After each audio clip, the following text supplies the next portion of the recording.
Question 2 का third part देखिए, जहां पर सम ऑफ जीरोज है 0 एंड प्रोडक्ट ऑफ जीरोज जो है वो √5 है। हमें वो पॉलिनोमियल यहां पर निकालना है।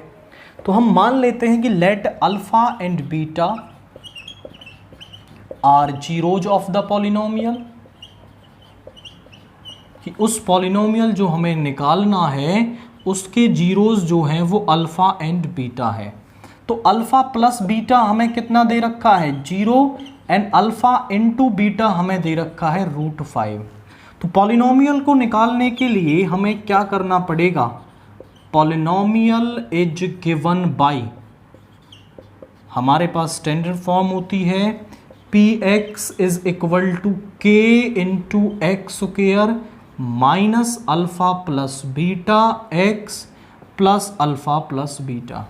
तो यहां अगर आप sum and product of zeros को रखोगे तो हमें क्या मिल जाएगा, वो पॉलिनोमियल मिल जाएगा। तो जरा चेक करिए कि क्या हो जाएगा यहां पर k into x square minus 0x plus √5। तो जो पॉलिनोमियल है वो आ रहा है k into x square plus √5। अभी यहाँ आंसर मैच नहीं होगा क्योंकि यहाँ k आंसर में नहीं होता है, k की वो कुछ वैल्यू रख के एक पर्टिकुलर पॉलिनोमियल आपको देते हैं। तो कॉमन प्रैक्टिस यही है कि यहाँ सिंप्लीफाइड फॉर्म 1 बननी चाहिए। तो k की क्या वैल्यू हम रखें कि यहाँ सिंप्लीफाइड फॉर्म बने, तो k इज इक्वल टू 1 के लिए तो जो px है आपका वो क्या आ जाएगा, x square plus √5 which is required polynomial. इसको हम एक और तरीके से भी कर सकते हैं, हम वो पॉलिनोमियल मान लेते हैं, let the polynomial is px is equal to ax square plus bx plus c। हमने ये वो पॉलिनोमियल मान लिया जो हमें निकालना है। अगर हम ये a, b और c जो वैल्यूज हैं ये निकाल पाएं तो फिर हम वो पॉलिनोमियल निकाल पाएंगे।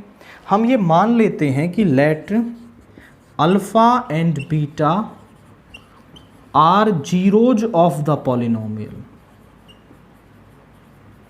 कि ये इसके जीरोज हैं। तो हम रिलेशन जानते हैं कि अल्फा प्लस बीटा यानी सम बराबर होता है -b अपॉन a के, अल्फा बीटा होता है c अपॉन a के। तो जो सम ऑफ जीरोज है वो हमें दे रखा है 0 अपॉन 1 लिख सकते हो, ये दे रखा है √5 अपॉन 1। अब आप चेक करो कि क्या a की वैल्यू दोनों में सेम आ रही है, डेफिनेटली आ रही है। तो ऑन कंपेयरिंग, तो यहाँ पर जो a है वो तो आ गया 1, जो -b है वो 0 के बराबर है तो b भी 0 के बराबर आ गया, और जो c की वैल्यू है वो आ गई √5। नाउ पुटिंग फर्स्ट में रखना है a, b and c in first.